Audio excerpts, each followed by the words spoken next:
So across schools, there's growing recognition that academic results alone don't capture what students need to truly flourish in this complex and fast-changing world that we live in.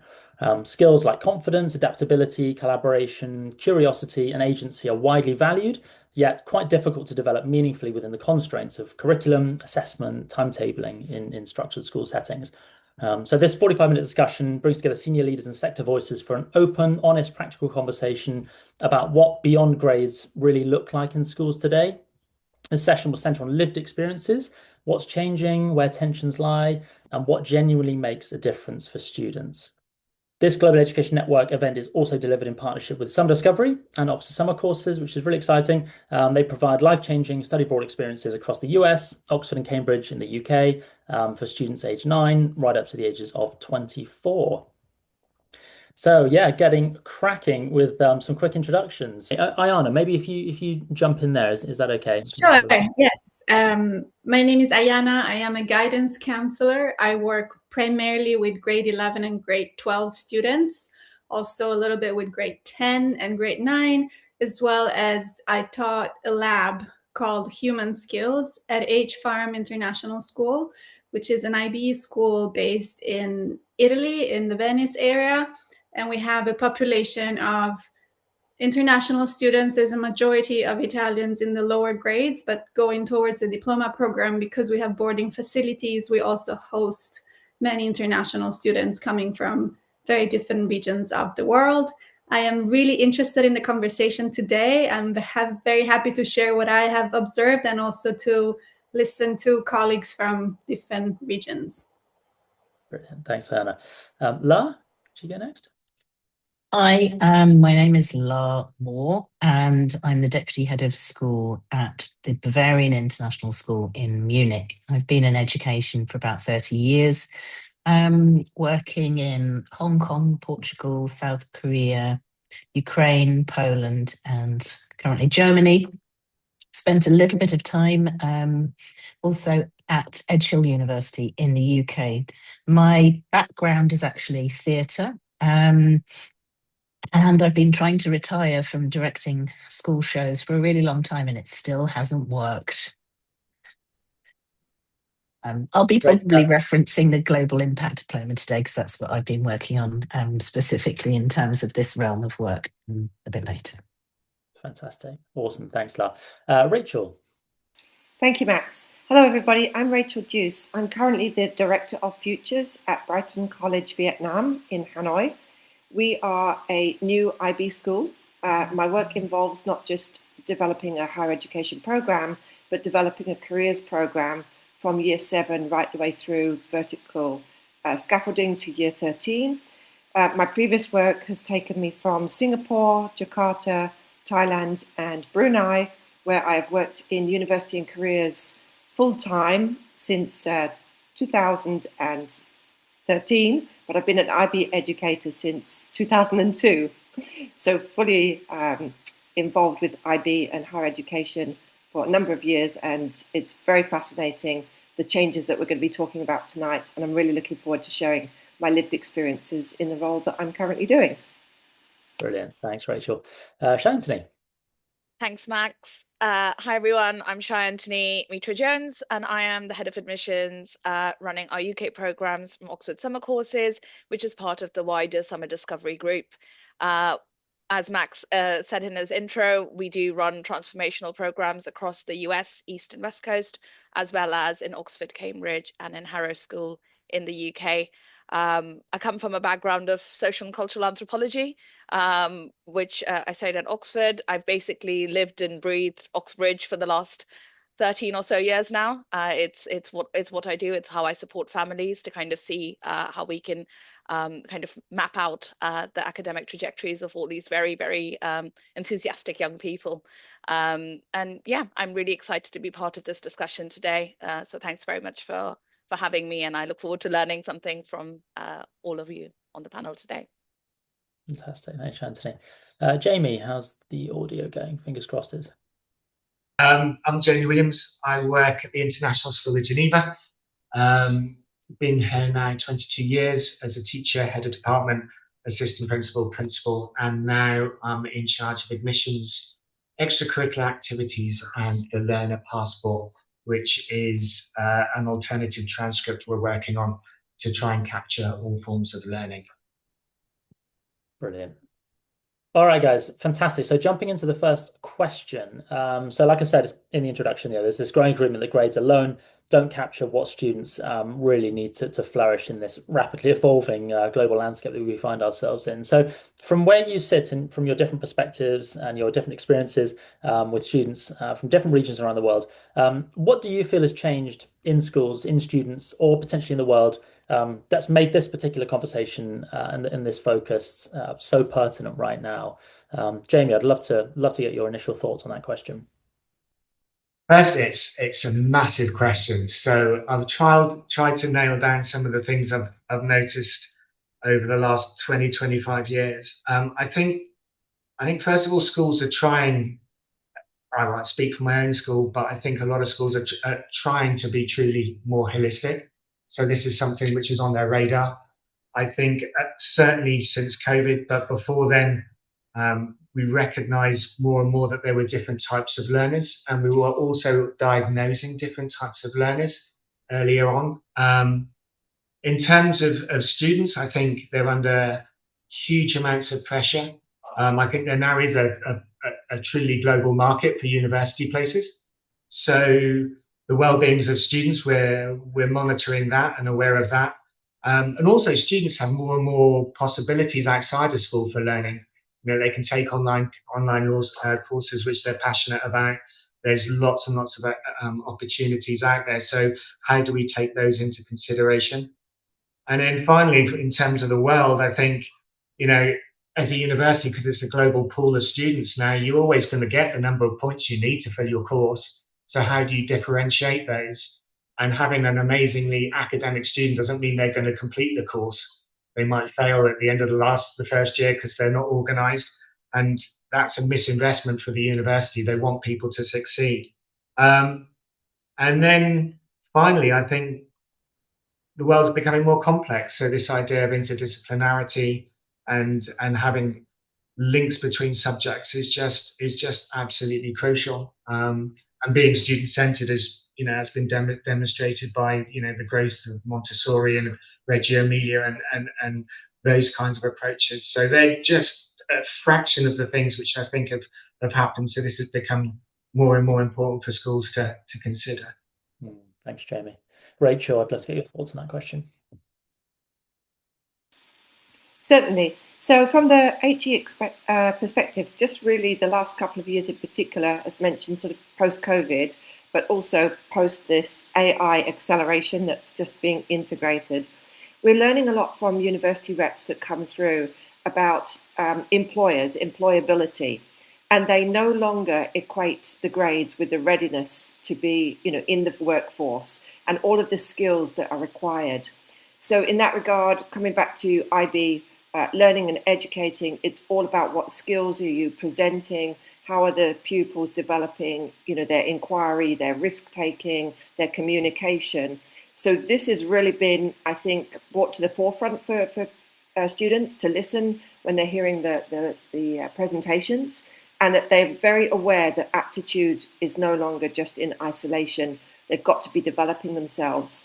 And so alongside that, through the HE, we've really been pushing a lot more CCA involvement, which has just been touched upon, but much more the non-academic, the enrichment opportunities, promotion of the arts, the creatives, the sport, the music, the theatre, the drama, the design, the robotics.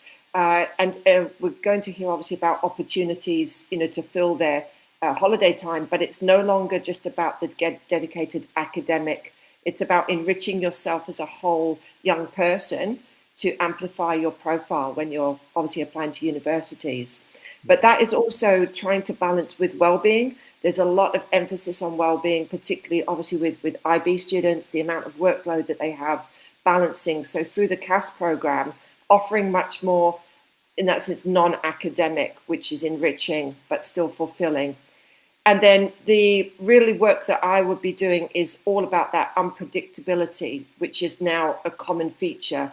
You know, the students no longer have a certain future ahead. It's all uncertainty. So how are they going to prepare for these jobs of the future that aren't already there? So it's again looking at how they can look at themselves. A lot of reflection work that we do now about, you know, on the piece of paper, the who am I, where are my skills, where are my attributes, where do I need to develop and evolve a lot further? Because this is going to help to shape them, and their applications, we hope, would therefore be more successful. And then also the type of degrees that they're going to go into. A lot of the degrees are much more flexible, giving options, double degrees, major minors, study abroad. Again, this dynamic, fluid type of opportunity, which they're really understanding, I think, is essential for them to flourish. Fantastic. Thanks, Rachel. Ayana, I'd love to get your thoughts on that question. Yes, great. So I would like to add a little bit of context information. I graduated 20 years ago from a UWC. So I went through the IB experience as a student 20 years ago, before, I would say, technology, before emails were such a big part of student life. And from my point of view, I would like to challenge a little bit the idea that grades are seen as becoming, shall we say, a little bit less important. I feel like maybe 20 years ago, those ideas were already in education. Perhaps they were even a bit more present, or maybe it depends on, you know, the type of schools that you take into consideration. I have also worked at an international school in Basel in Switzerland, offering both the American program and the IB. And this was exactly through the pandemic, which I agree it's also impacting. So my perception as someone who's navigated this education international landscape as a student and then as a professional is that what is happening now is all these other skills that you've mentioned, adaptability, confidence, agency, they're almost like on top of having good grades, or at least I think that's how the experience of students, not necessarily what educators are trying to do or educated leaders are trying to do, but I think perhaps because of the uncertainties in the world, because of the pandemic, and employment rates of youth in developed countries have been stagnant for at least a decade. This is creating, in my observation, a bit of, shall we say, an obsession with names of reputable universities that are perceived as giving a certainty or like a safer investment of time and energy towards possibly having a job. So I think what is happening is we're adding all these skills on top of trying to get good grades. And then we say, we understand this is hard, so we add well-being. But I think, and I'm trying to be a little bit provocative here, maybe, I think what needs to happen, and perhaps universities should help by actually diversifying the pool of students in terms of grades, and to truly value all these other skills, which they are valuing, but it's becoming like, I am going to get the highest performer with also the great voice who can sing at graduation. I'm exaggerating. I'm trying to, be a bit provocative here. I don't think that's exactly, but I feel what is happening for students is this. And I believe, all my colleagues, we always work trying to open up and challenge their views and get back to that value of authenticity, which also plays a role. And when they go and write those personal statements or college essays, admission officers know when they sound like the student and they're genuine. And so I think that's a very helpful starting point, and that is real, and that is an output, and that is part of the process. So I find that is a very great step for some of the conversation to come together and to actually move away from grades. Yes, perhaps I think it's also important to diversify a little bit the university landscape, because there are systems like the Netherlands or Italian public universities where, because of the idea is that students have a right to education, they can get in based on a diploma, not a specific score. And I always try to remind also students of the fact getting in is the first step, but then you actually have to thrive in the path that you have chosen. And that is more important than having those grades to go to LSE or UCL or whatever are this, the what most international students have in mind, because of the culture that goes with the curriculum. But so what I'm trying to say is we definitely have a lot of great elements, and we also, it's an interesting, I find like right now we're maybe in a cycle of education where hopefully with the world and the post-pandemic and post everything, we are going to continue in this direction of having these debates, but also, and even the IB is doing that, like reassess what is put on students on their table, and perhaps taking away something so that they can have the space. I hope that made sense. Thanks, Ayana. Absolutely. Yeah, thank you. La, I'd love to get your thoughts on that question.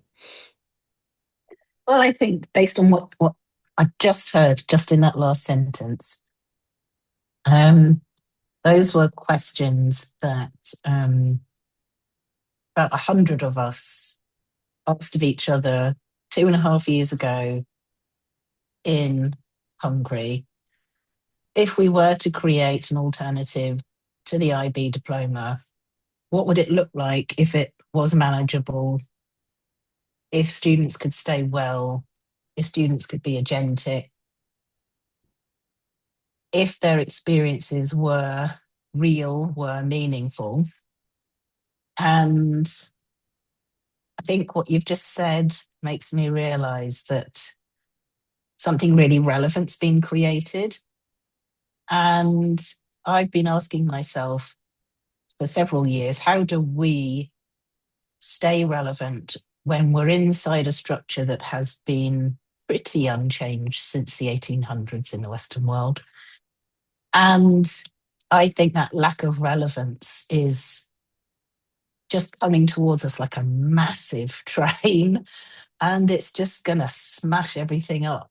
I think students now see that it can't be about content. It has to be about competency. It has to be about no longer kind of separating ourselves off from the world. We have to get back into the world. It has to be a set of experiences for students that are real, that are challenging, that are demanding. And we don't have trust and faith in numbers anymore. I don't think students are going to have trust and faith in numbers. It's going to be about human to human contact.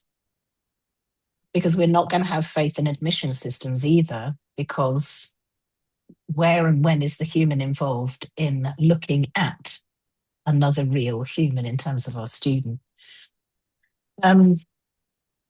So how do we restore faith and trust in a system that is designed to give students what they need? And when students are looking at their future and it looks so bleak, this hasn't been said by many people, but what is there in terms of spirituality, philosophy, ethics?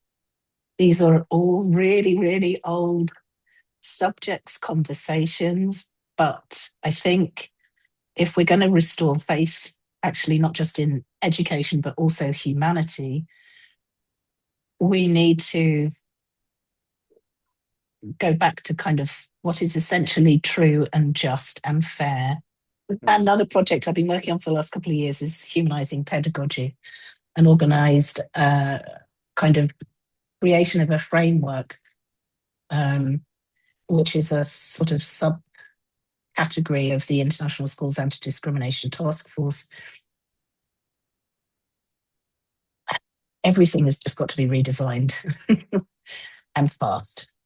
Yeah, yeah. These are big challenges that we're facing, but I think, yeah, hopefully conversations, the more we all communicate and openly exchange these insights, that maybe potentially the clearer it will all become going forward in terms of immediate steps to take, right?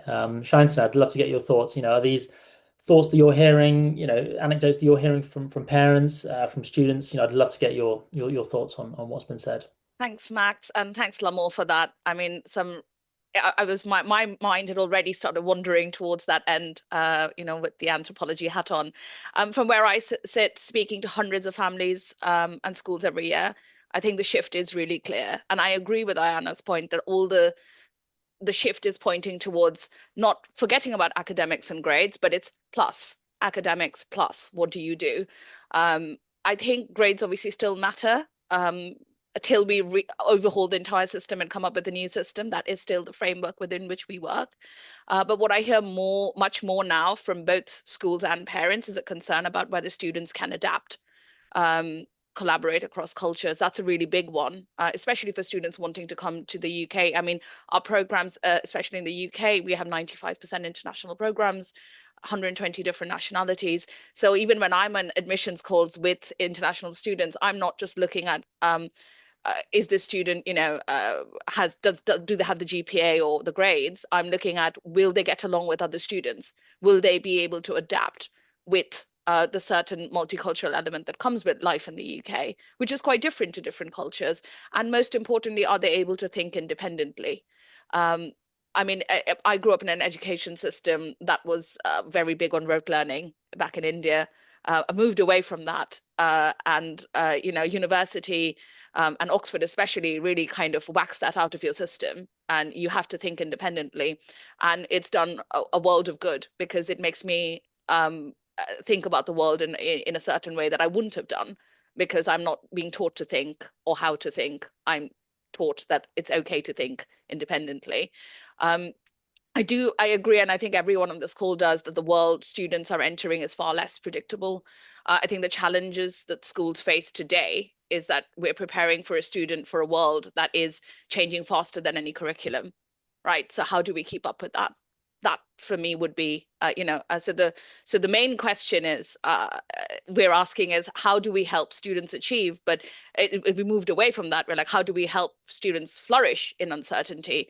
And I think this is where, working together with international schools, working together, we are just a little subsect that support and complement all the learning that happens in schools across the world. And it's how we can then ensure that, people are having that transformational experience in the environments that we have. So yeah, I mean, that's what I would sort of kind of my 2 cents from the context within which we operate in the summer school industry. Thanks, Anthony. And just sort of digging into these skills in a bit more depth. So, we've spoken about the human interdisciplinary skills that have become more and more important as time goes on and the world continues to evolve. What are we really referring to here, do we believe? And which of these do you believe matter most for students right now? Are there particular skill sets, human skill sets, that you believe matter most, or matter more than others potentially at this current stage? Rachel, I'd love to get your thoughts on this question. Okay, thanks. Yeah, I think the first thing we're thinking about when we talk about human skills, it's the evolvement of language. We used to call it soft skills, life skills, 21st century skills.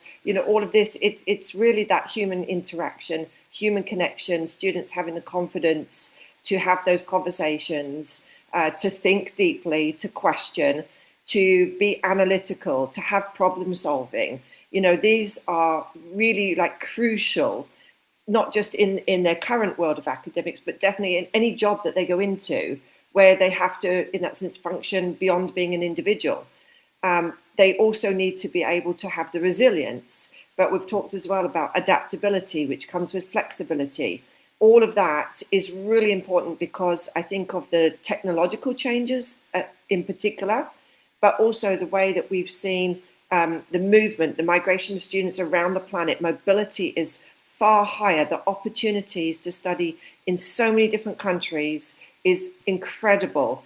And so having that flexibility, adaptability to be that decision maker, and being empowered that this is the right way for you, it's well beyond that intellectual and the grades that we've talked about.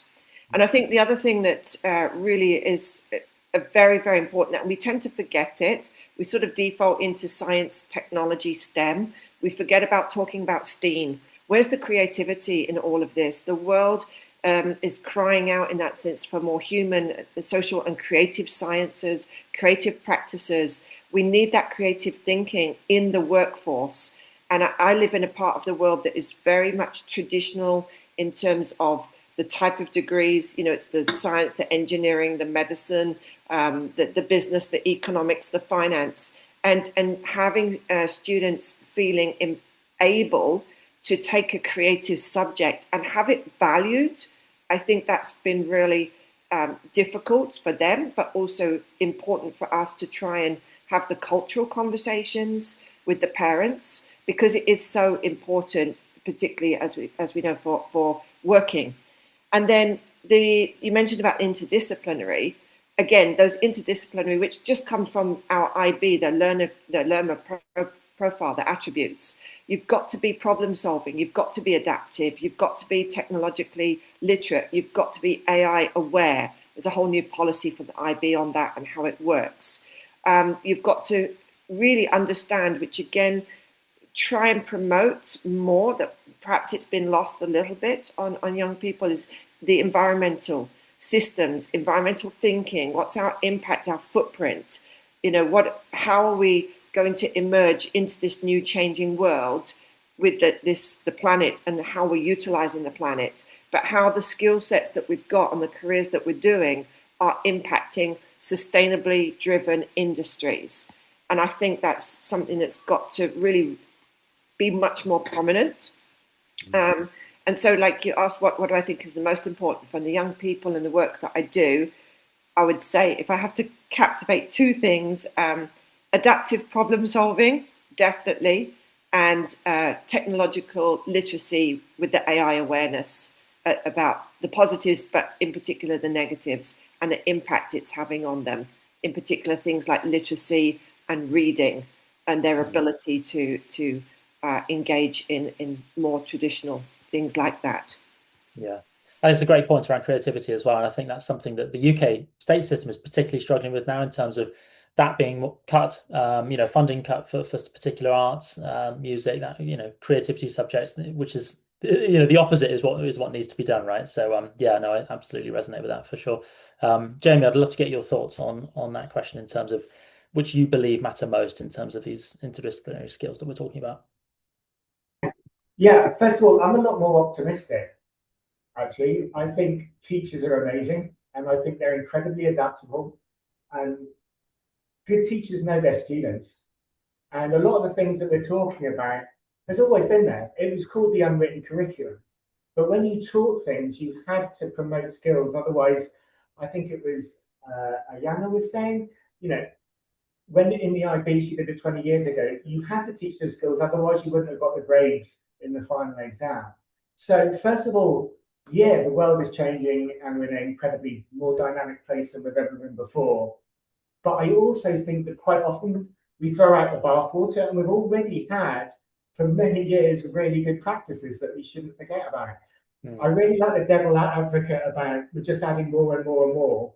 And I think in terms of content, there's a problem with that. But when you're talking about teaching two skills, if you do it well, you're not giving students more, you're giving them the lenses and the skills to learn efficiently and effectively. So what we've done here at ECOLAN is work with the International Bureau of Education. I've just put it in the chat. So we have 7 competencies. And everything we teach and everything the students experience during their school day and outside of school and in ECAs, we give credits through these 7 macro competencies. And I'm really pleased that the things that people have mentioned are all in there. So what you end up getting is we've mapped all of the academic subjects against these skills. International award, whether you're a musician or an elite sports person, they've all been mapped. So as students log all of the things that they do, which they have to do for CAS and service action and all of that kind of stuff already, they're actually creating an individual profile of the characteristics that they have. And that gives really interesting conversations with mentors. What am I really good at? How can I use that to be more successful in the future? Am I lacking skills in terms of what I need in the future? So the conversations become grounded and realistic.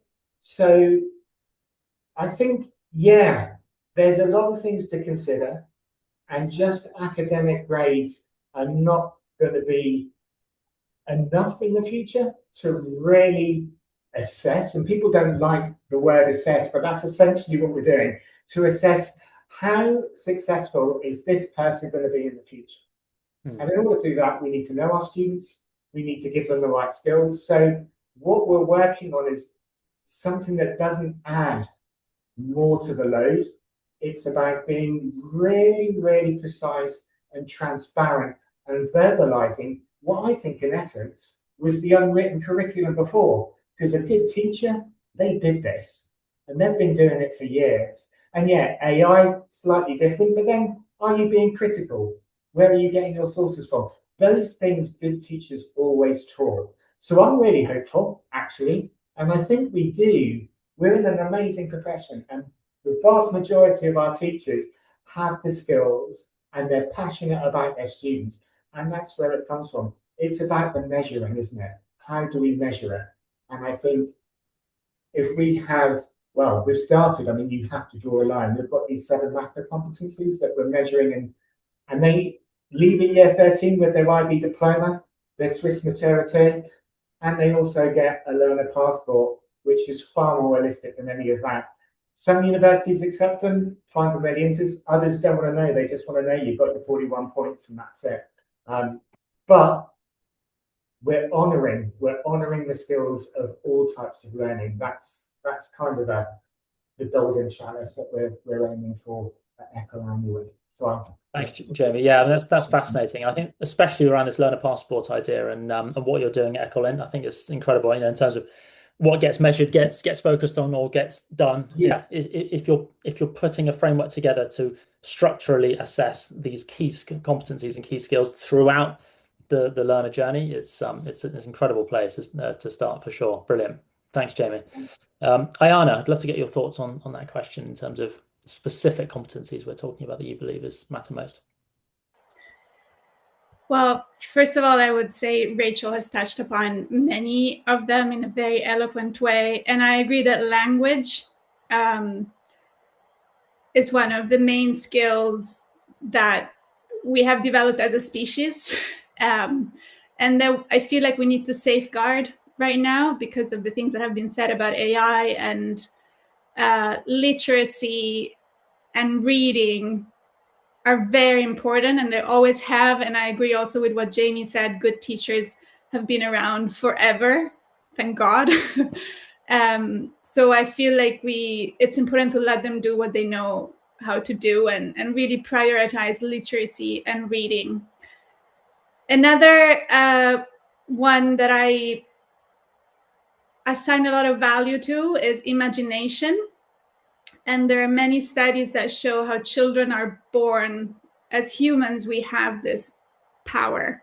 It's almost a superpower, in my opinion, of imagination, which can really open up doors and guide us. But sometimes the scientific paradigm has created a bit of tension with that. And we all know all the benefits of performing arts and the artistic curriculum, but we also can acknowledge that sometimes that's put a bit of under pressure because so many jobs are in the STEM and so many opportunities are in the STEM. And I know that so many don't see those two as they're not at odds, and I agree with that. But I feel like imagination has a very big role in also what was said already about creativity, and it also allows students to connect to themselves, which is something that is a little harder to measure. But again, good educators know, and it's part of agency and it's part of self-efficacy to know who you are. And education should in my opinion, guidance as well. So I'm going to bring it back to what I do, which is I'm guiding students to research what is out there and at the same time research themselves. And that to me means sometimes like lowering the volume of the noise outside, whether it's through strategies like journaling or whatever fits that specific person. So I think adaptability is, of course, the main skill of 2026, if we want to say, like it's the year of adaptability and we're all reflecting on what that means. But I would want to keep the focus on language literacy, reading, and also the power of imagination. Brilliant. Thanks, Anna. La, I'd love to get your thoughts on that one. Gosh.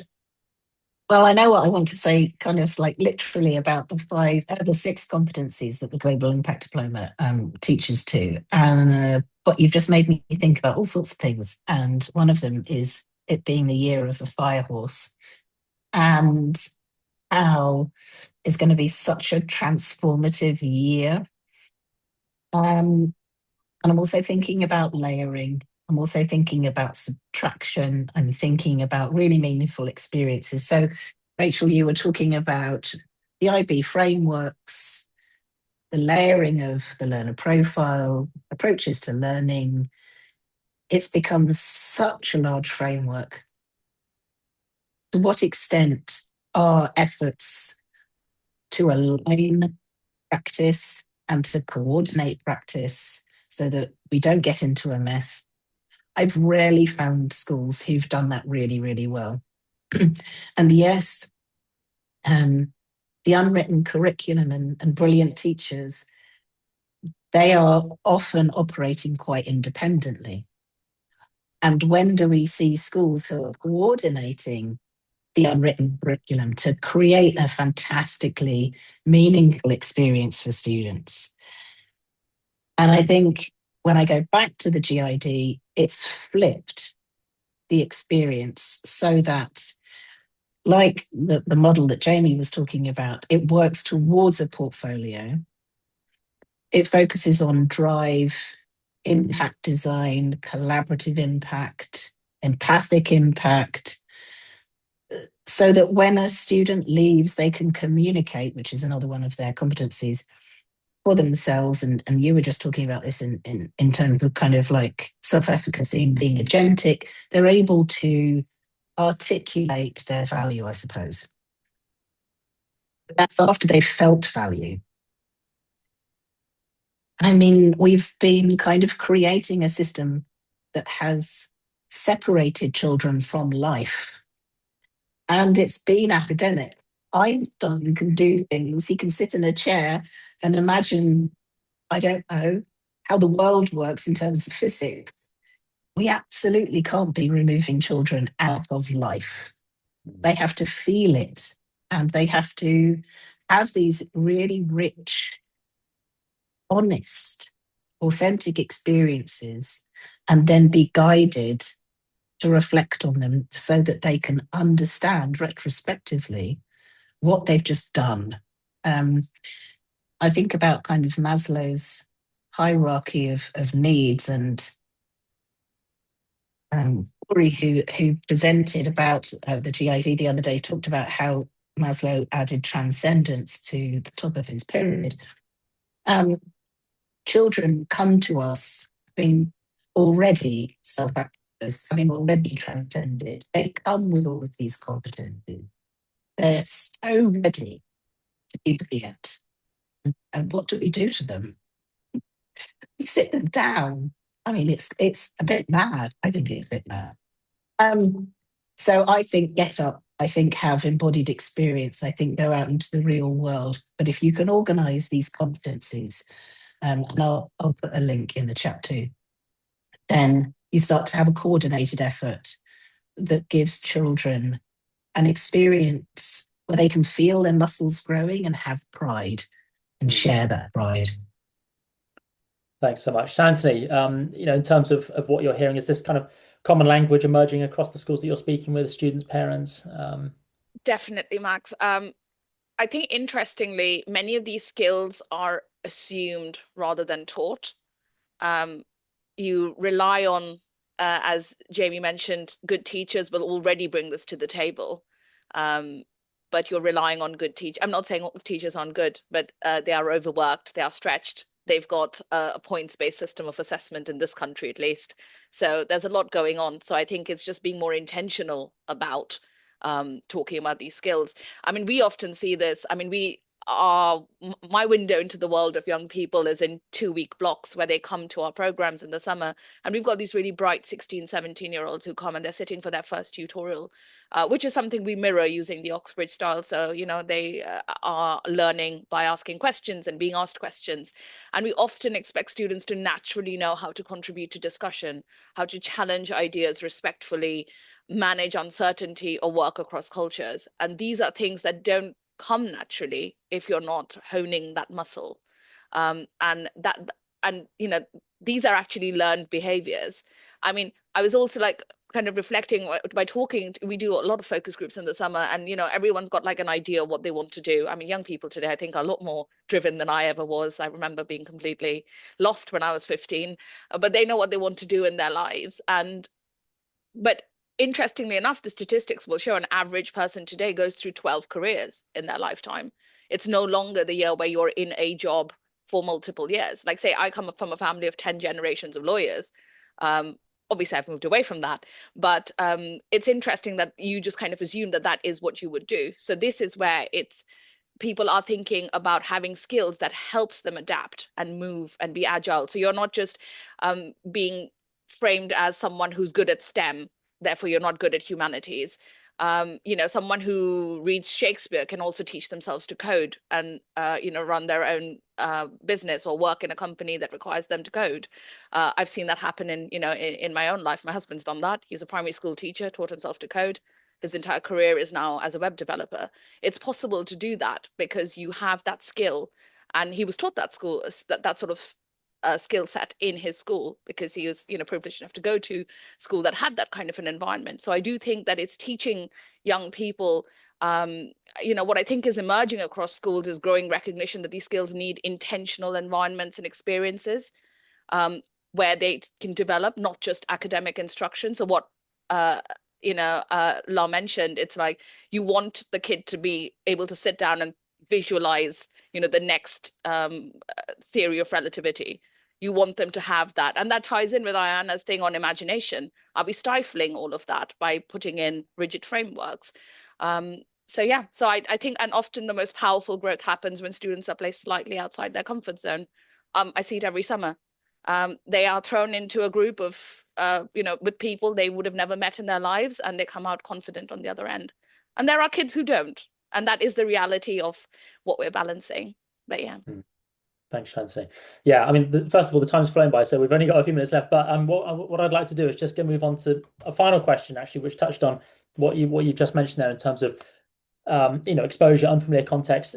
What role do you believe that this kind of exposure, unfamiliar context, students in sort of unfamiliar environments, does this help them develop these skills that we've been talking about? And have you seen that firsthand? And is this what you're hearing? So yeah, exposure to unfamiliar context, is this something that you see as crucial? Ayana, I'd love to get your thoughts on that one. Well, I am going to quote Conan the Wild that Jamie mentioned at the beginning. He was the head of HFAM for a couple of years. And he talked about the coefficient of challenge. I'm hoping I'm quoting him correctly. But the point was that to be of benefit to the person, it needs to be within like a smaller percentage than what many of us would naturally think. Because I'm saying that because my answer is of course, of course, going out of your comfort zone and what Sayantani just mentioned, and it's going to stretch you as a human. It's going to challenge everything you've been taught your whole life, or not, because perhaps you've already moved around, and that's what a lot of third culture kids already have that experience when they're 9 years old. But it also can stretch you a little bit too far, or if it happens at a time when maybe it's not your choice, and it's something that has become a necessity to survive in a rapidly changing world where AI is going to rob your jobs, and perhaps you might not benefit from the experience as much. So what I'm trying to say is that I am such a passionate, I study abroad, international education. I think it's brilliant. And also we need to be very mindful of the individual and the person and the moment they're going through and what they want. And I think that goes back to the question about agency. Agency is crucial, and agency begins for some people as soon as they're born, and for some it comes later. But I think that's the dance, basically. Yeah. Thanks, Anna. Jamie, I'd love to get your thoughts on that in terms of unfamiliar context exposure for students. Of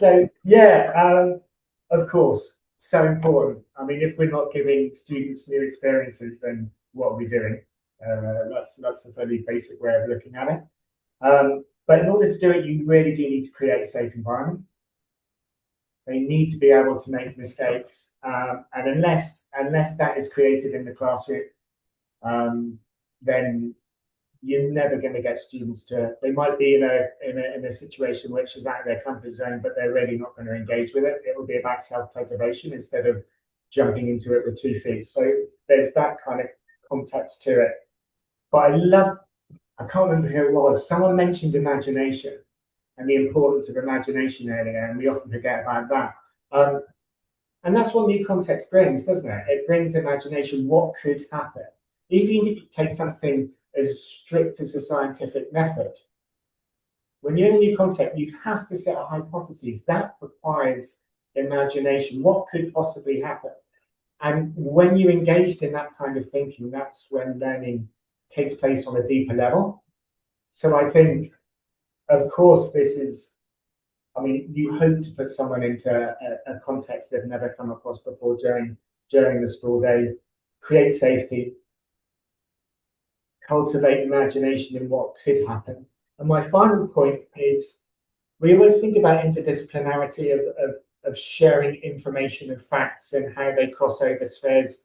There's also ways of thinking. How can you be creative, artistically creative in mathematics, for example? How can you take a design cycle and then apply that to an essay? So that happens on multiple levels. So I think giving students opportunities to experience things they haven't done really they begin to self-reflect, explore, and also use the skills they're good at, but also think about, I need to strengthen this. And that's when meaningful conversations about personal development comes on. Because if you don't do that, then again, what are we doing? Yeah. Lara, I'd love to get your thoughts on that one. It makes me think about a career of making children scared, putting them on stage, and how those experiences have had to have been safe and increasingly exposing and difficult over time, so that you're kind of ready for big challenges like performing at the Royal National Theatre in London or the Cultural Centre in Lisbon. That takes quite a while, and it takes quite a lot of cultural building, and it takes an awful lot of conversation with people in a school that exist within a rigid structure that uses time in a very, very sort of boundaried way, because these challenging experiences that create discomfort can have just such amazing impacts. But if your school is closed to visiting artists or visiting scientists, and your children are not going beyond the classroom to have those experiences, because we've got also rigid ideas about space, then we tend not to get very far. And I think going back to imagination, we think about our EC children, imagination is just flowing out of them all the time. And we do a lot of work in unlearning imagination and then have got to talk about how we pop it back in again. It's mad. So I think creating environments, having new ideas about how we use time and space are really, really important. Brilliant. Thanks, La. Rachel, let's get your thoughts on that one. Thanks. I'm going to start with coming back to the point that Jamie made about let's be really positive. I cannot believe in the work that I do, the young people that I come across, they are 90% of them will study in a country that is not their home country. They are prepared to go halfway around the world or further to a new life, a new environment, new beginnings, new opportunities that they see is their right fit. So if that's not a celebration of what schools are bringing together, that they have the confidence to do that, they have the resilience, they have the ability, the adaptability, and obviously the agency to feel empowered that this is the right thing for them and it's going to launch them to the next chapter.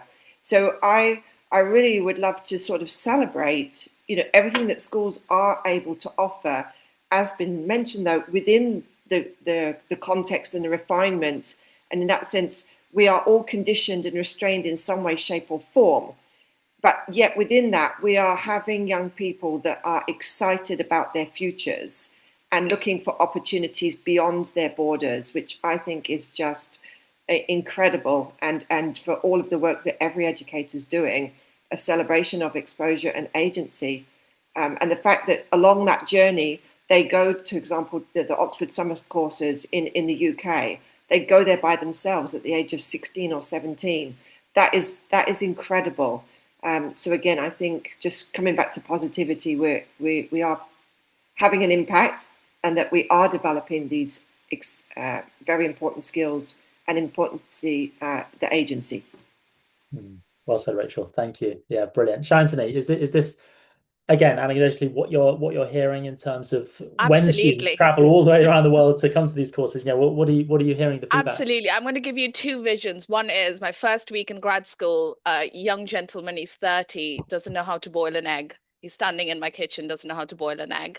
And I'll contrast that with a 13-year-old that comes on our program in Oxford and is doing their own laundry. We've shown them where the machine is and they're doing it. And I'm not saying that they're going to go home and do their laundry every single day, but they've just navigated an unknown, which is usually not done by them.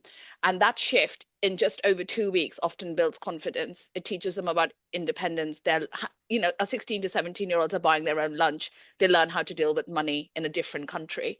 And the intellectual curiosity that comes with sitting in a group of, 8 students, completely different nationalities, different backgrounds, different educational backgrounds, just, sharing ideas. It's not just the academics, it's navigating a new city life, managing independence, interacting with students from different backgrounds. And I think those experiences tend to develop agency and adaptability quite quickly. And we see it every year, and it is the most rewarding part of it. They come all like shy on day one, not participating in icebreakers, and they leave saying, "Oh, it's the best 2 weeks of my life." And that's exactly what we want to be able to present to students who can take part in these sorts of opportunities. Fantastic. Thanks, Shantini. And we've just run a minute over, but I just want to take the opportunity to just have a couple of questions, if that's okay. If everyone's okay, we've still got everyone joined, which is brilliant.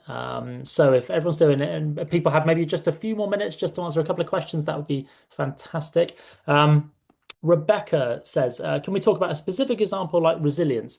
Yeah, this is an interesting one actually, because it does have sort of a negative connotation, right? But but this is a difficult skill to teach, assess, and isolate. How can we approach this and embed this in a way that students can articulate with a positive framing? I think that's a really, really good one, actually. Yeah, does anyone want to share their thoughts on reframing resilience slightly? Because it does have a negative connotation. La, do you want to? Yeah. Well, for the Global Impact Diploma, we talk about drive. Which I find an easier word to work with than the word resilience, really, because resilience says to me someone's having stones thrown at them, or they're walking against a really strong wind, whereas drive is much more about that person moving themselves towards a goal. And if that's an agentic process, it's meaningful for that student because they've chosen their direction and they are being supported to get from A to B. But A is unpacked in conversation and B is decided by the student. They need to know what their value is. So we can't really talk about resilience or drive without this conversation about how can I contribute in a meaningful way in the world? Because the resilience then is empty and sort of self-destructive. So yes, that's what I think. Fantastic. Thanks, Lara. Anyone else want to mention I something can on? jump in, Max. From Yeah. the work we do in HE with the kids, whether they're from like year 9, year 10, we talk a lot more about perseverance and pushing through with things, but finding small goal setting to reach that bigger goal, so it doesn't become overwhelming, so they don't have that sort of quit mentality, and by working through, like I say, step by step, small chunks, that they are actually, without realizing it, developing that resilience. But you're just framing it in a different way and different type of language, a much more positive, because it's always a movement up. It's not a movement backwards. And I think that's really just a lot of work we do in careers, gets them to do self-reflection and goal setting, target setting, whether it's not a long-term grade, it's a short interim. How can I move from this to this? How do I take this feedback and make it better?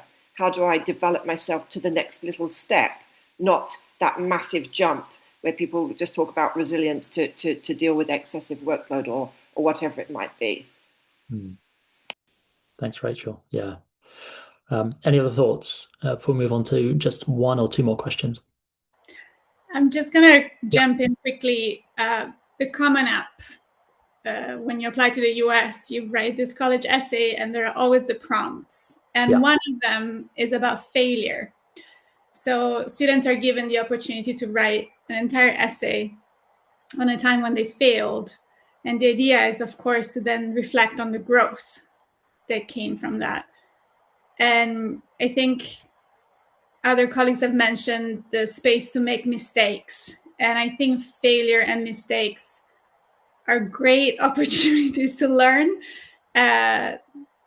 Sometimes they can be tough to reflect on for young students and adults, but I believe that it's a reframing of resilience, is how you stretch that muscle, is to sit with your failures, look at them in the face, and then probably you become the person who the good parts of you come also from those experiences. And it's something that can be very meaningful to work with students on those reflections as well.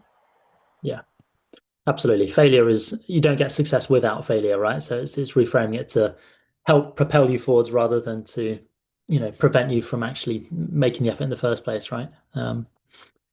Brilliant. Yeah, maybe if we just move on to one last question, unfortunately, because we have run out of time. But we will be running a second session. So everyone that has questions here will, in April, probably the first, maybe second week of April, we've almost settled on a date. So we'll send invites around for everyone to join that second session where you can bring your further questions. But yeah, Claire, a teacher from the UK. She says, thank you all. I'm a teacher in the UK. And I'm very interested to know the panel's thoughts, experiences of education industry partnerships in tackling many of these competencies. So working with potentially, I think she's referring to maybe providers, but also potentially with industry as well. I don't know, Claire, I don't know if you're still here and maybe want to unmute yourself quickly to clarify that. But yeah, I mean, it'd be great to get people's thoughts on that question in terms of brief thoughts on partnerships outside bringing in additional support. Claire.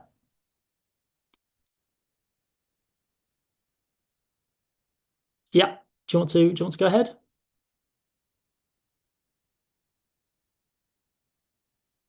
Okay, while she's working on the mic situation. Yeah, does anyone want to say their top line thoughts on that at all in terms of working with industry or partnerships outside of the school setting? Yeah, there's an interesting group of schools. It's over 100, represents over 100,000 students at the moment. It's called the Coalition to Honour All Learning. It's got universities, international schools, national schools as well. And that's a really interesting place to create partnerships with other educational organisations. So not paying for a private, to engage with the private industry, but just to have and share what different schools are doing. And that's always a really rich discussion. There's normally kind of 3 or 4 meetings a week. 3 or 4 meetings a year. Everyone kind of updates and just tries to share good practice, problems they're having. But the interesting thing about that is that there's universities on there as well. And then, industry as in the real world, and university partnering with schools. Yeah, we have, in terms of that, we obviously have, what's the word in English? We call them stage, where they go in and have an experience. Internships and experiences. The big thing for us is, because the mission is so strong at our school, is that anyone that we link with has to be 100% aligned with our mission and what we're trying to do with our students. And then, of course, you've got all of the safety and health and safety regulations and what have you. But that's the big push for us, is it aligned with what we're trying to do. I don't know if that helps. That's brilliant, Jamie. Thank you. Yeah, I don't know if one more person wants to add their thoughts on that. I've got something that might be interesting. Sorry, Rachel, you go. Oh, sorry. Yes, might be interesting. I was at a previous school. We did the IBCP, and part of the CP is to have the CRS.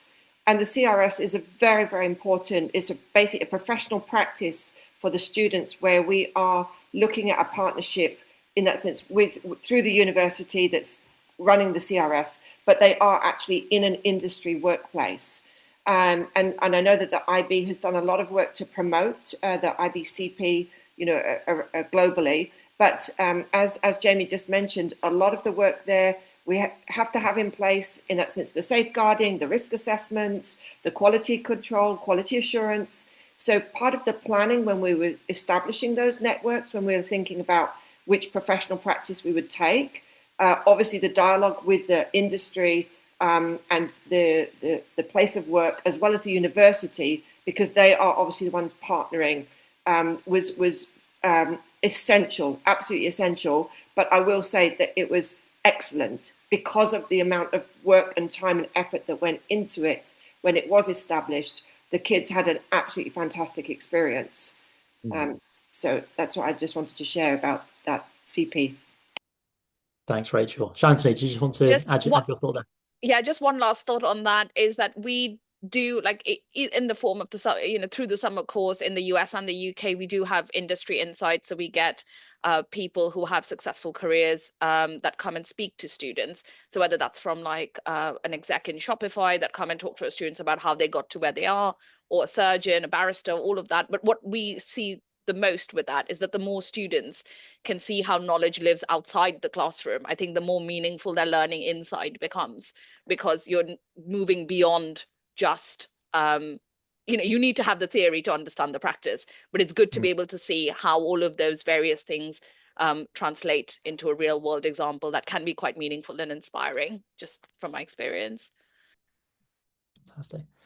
Thank you, Shantini. Guys, thank you so much. This is absolutely brilliant. We've run 10 minutes over, but you really appreciate everyone's time. And everyone's staying till the very end as well. It's brilliant to see so many questions. Like I said, we will be running a part 2 session in the second week of April. We'll tell everyone as soon as that date and time is confirmed. But yeah, thank you everyone once again so much. We'll send the recording round, a little bit more information about Oxford summer courses as well, and the great stuff they're doing for students around the world. And yeah, hopefully see you in the next one. Thank you so much for joining, everyone. Thanks very much, Max. Thank you. Thank you, everybody.